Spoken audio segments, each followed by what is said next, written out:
desert's a harsh place to fight. Most of us spend our times imagining battles in forests and farmlands and all, because that's what we're used to. But throughout history, the desert has been a very desperate place to fight. And in World War II, from 1940 all the way to 43, there was a lot of desert action. Unfortunately, in the desert, you are not only fighting your enemy, but nature itself is trying to kill you. If a 50,000 man Persian army can be killed just by being out in the desert without engaging the enemy, you know it's rough terrain. So, in bolt action, we have quite a few rules that have been introduced, especially in the Western Desert campaign book, but you'll find them in a few others. And we're going to spend this video discussing those rules, because a lot of things can impact your activities on the battlefield. Obviously, the heat is going to fatigue your soldiers more quickly. The sand itself is going to get in the way of maintaining your equipment, maybe cause breakdowns there. As you can see, the desert is not a flat place, and it's possible to find just those spots where you can actually hide your vehicles from observation of the enemy and be what's considered like a hold down position. So there's a lot of rules to cover. So let's go ahead and head down to the classroom and let's see what we can learn when it comes to desert warfare rules and bolt action. Hello, welcome to the studio class, so to speak. All right, today we're going to cover desert warfare, like I said in the intro. Now, the desert rules, some of these rules were introduced in the Duel in the Sun campaign book, but they were expanded upon and in some cases tweaked in the Western Desert. So I'm going to be focusing mostly on this book. However, there are a couple rules in the Duel in the Sun that are not reflected in the Western Desert, and we're going to cover all of them. So this is going to be first of several videos, I'm sure, because I don't want to just throw it all into one. It's going to take too long. So we're going to start with just the typical terrain types for the Western Desert, out of the Western Desert book. So I'm going to basically go through the books. That's the way I'm going to approach this one. So this is more of a lecture as opposed to a practical exam. But what we're going to do is we're going to take advantage of a couple field exercises after a couple of these videos, introducing the rules and then getting into it. All right, so they made, in Western Desert, they took the rules about terrain and made some specific ones for the desert. Now that wasn't in the Duel in the Sun book. So there's a few different types, and a lot of these you'll recognize once if you've actually studied or read about the desert fighting. So the first one is sandstone outcroppings. Now essentially, you've got sand all over the place, but every so often you've got these hard spots where the sandstone hasn't worn down, is poking out through the sand. So that is going to provide some cover and inlimate movement and such. So there's some rules. First of all, the actual model, I'll probably go ahead and show you some model examples of things you can use for this. But it counts as impassable to all vehicles. Because this isn't just a rocky rise. This is a sandstone outcropping that's literally juts up out of the desert, above the desert sand. It's not like you can climb it. And so all vehicles, that's all, tracked, half-tracked, or wheeled, you can't move over it. And team weapons with a fixed trait. So you're looking at medium mortar, machine guns, artillery. None of those can move on these rock outcroppings. Makes complete sense because they're supposed to be a little bit taller. The thing is, though, infantry and non-fixed teams can treat it as rough ground, so they're going to scramble over it. In combat, it confers hard cover to all units that are even partially obscured by it, right? Infantry and non-fixed teams can fire out of or be fired at as if they're within the terrain. So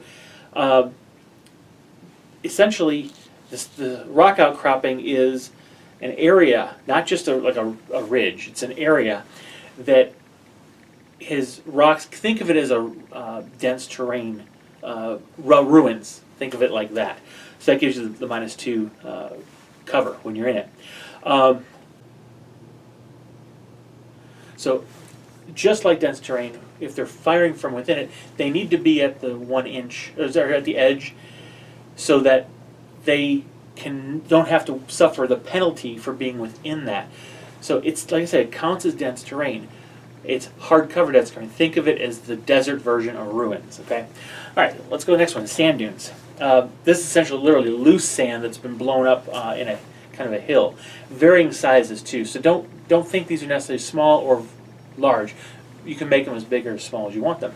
So sand dunes only really affect movement, okay? Now, essentially, the sand dunes are impassable to all vehicles and fixed teams. So infantry and non-fixed teams treat it as rough ground.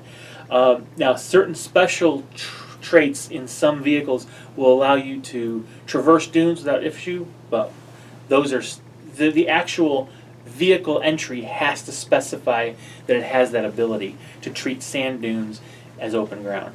Okay, so it really only affects movement. Now, depressions, these are literally hollows in the ground, usually stone,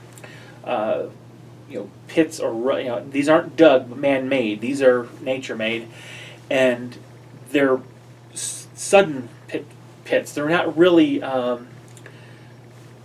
bowls. These are, think of the steep edges. Think of these rock outcroppings, but upside down. So, essentially, this gives you a depression of any size on the table. Again, you have to design the terrain yourself. And it gives both movement and combat impacts. As far as movement, it counts as rough ground for all units. So you can move in and do it out of it. It's not so steep that it's going to prevent vehicles, but it's not so broken like the sandstone outcroppings where even tracked vehicles can't go over it because there's no risk of damaging the tracks. So it's rough ground for all movement, for all units. From a combat perspective, it is considered open ground. You can fire or trace line of sight over it. Does not block any units crossing it. However, units that are at least 50% of the models inside that depression marker are treated as though they're in dense terrain, with all the units firing in and out of the terrain as if hard cover. So it's kind of like the ruins or rocky outcroppings. When you're in it, you get a +2 or -2 penalty to being shot at.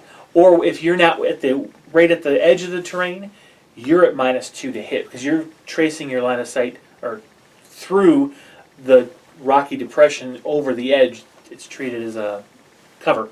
Again, using it as dense terrain with hard cover. Okay. So next one is a wadi. Now these are common more closely to the coast because what's happening is this is a result of erosion from rainfall.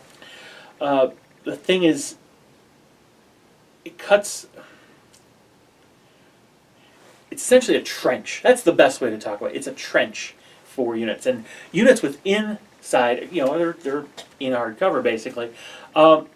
And half-tracked and tracked vehicles can move across with no trouble. Everyone can move across it except wheeled vehicles. So any unit that's with at least 50% within the trench, the wadi, are treated as having, being behind a wall, getting a -2 or getting a +2, I guess, do cover save. So the opponent is -2 to hit them. And all rules, from shooting from cover apply. So if you got a trench or wadi that's 3 inches wide, units that are at the edge don't have the penalty to shooting over it. They're not tracing cover. But if you're in the middle of it shooting, you're shooting over the edge of the wadi edge. So you're going to be the -2 to hit.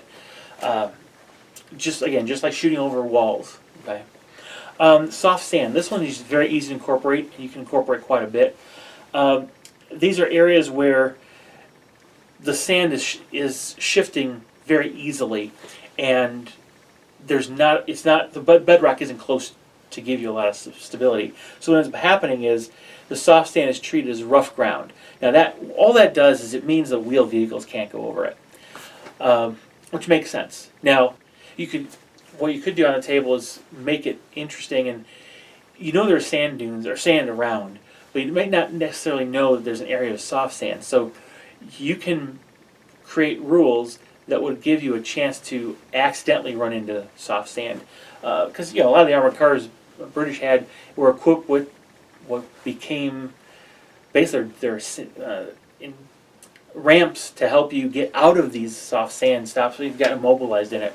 So on the face of it, without any special rules, you just basically have this soft sand patch that is known and marked, and you can't move wheeled vehicles through it. Very simple. Boulder fields. These are a lot like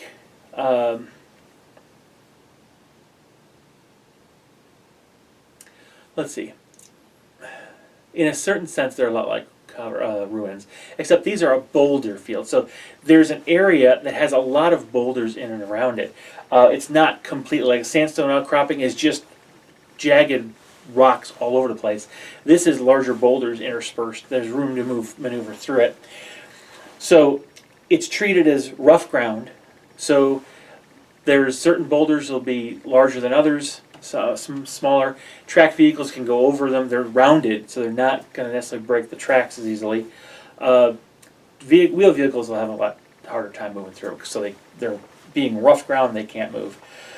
In combat, though, any infantry unit or non-fixed team weapon that's within can claim soft cover.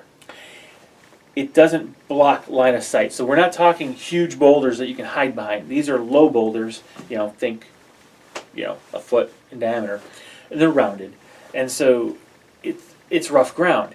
You can find some cover. It's more obscuring cover than it is hard cover, so you're more likely to miss because you're going to glance off a rock, but you won't necessarily be able to.